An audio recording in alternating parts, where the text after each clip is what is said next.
கர்த்தருடைய பரிசுத்தமான நாம மகிமைப்படுவதாக. ஆசீர்வாதமான இந்த நல்ல நாளுக்காய் கர்த்தரை துதிக்கிறேன். இந்த நாளிலேயும் உங்களோடு கூட கர்த்தருடைய வார்த்தையை பகிர்ந்து கொள்வதில் மிகுந்த சந்தோஷம். நீதிமொழிகள் 14:26 இப்படி சொல்லுகிறது, கர்த்தருக்கு பயப்படுகிறவனுக்கு திட நம்பிக்கை உண்டு, அவன் பிள்ளைகளுக்கும் அடைக்கலம் கிடைக்கும். ஒரு அழகான வார்த்தை. கர்த்தருக்கு பயப்படுகிறவனுக்கு கிடைக்கிற 2 ஆசீர்வாதம். ஒன்று, அவனுக்கு ஒரு நன்மை உண்டாகிறது. அதோடு சேர்ந்து அவன் கர்த்தருக்கு பயப்படுகிறதுனால அவன் பிள்ளைகளுக்கும் நன்மை கிடைக்கிறது. என்னை கேட்கிற அருமையான கர்த்தருடைய பிள்ளைகளே, உங்கள் வாழ்க்கையில் உங்கள் பிள்ளைகளுக்கு நீங்கள் நன்மை செய்ய விரும்பினால், உங்கள் பிள்ளைகள் உங்கள் கண்ணெதிரே ஆசீர்வாதமாய் மேன்மையாய் வாழ விரும்பினால் ஒன்று மாத்திரம் செய்யுங்கள், கர்த்தருக்கு பயப்படுங்கள்.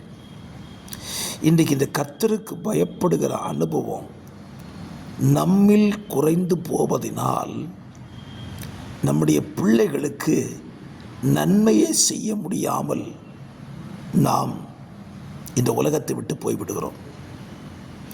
நாம் இந்த உலகத்தில் இருந்தாலும் உலகத்தை விட்டு போனாலும் நம்முடைய பிள்ளைகள் ஆசீர்வாதமாய் பாதுகாப்பாய் இருப்பதற்கு நாம் கர்த்தருக்கு பயந்தவர்களாய் வாழுவோம். தேவனுக்கு பயப்படுங்க, பிள்ளைகளுக்கு அடைக்கலம் கிடைக்கும் பைபிள் சொல்லியிருக்கு.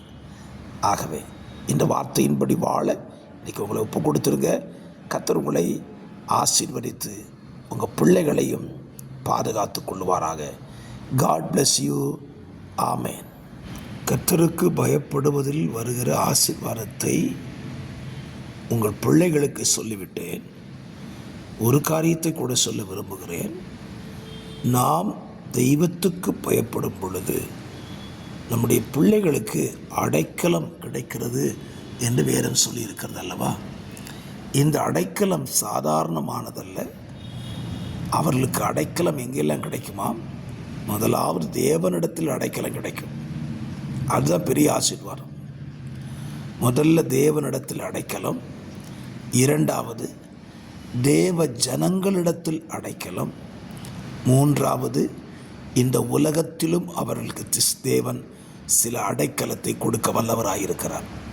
ஆகவே உங்கள் பிள்ளைகளுக்கு இந்த 3 அடைக்கலம் கிடைக்கிறதுக்கு இங்கே செய்ய வேண்டிய ஒரே ஒரு காரியம், தெய்வத்துக்கு பயப்படுங்கள். ஸ்தோத்திரம். யோசேப்பு சொன்ன ஒரு வார்த்தை, அவன் சொல்லுகிறான், நான் தேவனுக்கு பயப்படுகிறேன் என்று சொன்னான். ஆகவே தெய்வத்துக்கு பயந்து வாழுங்க.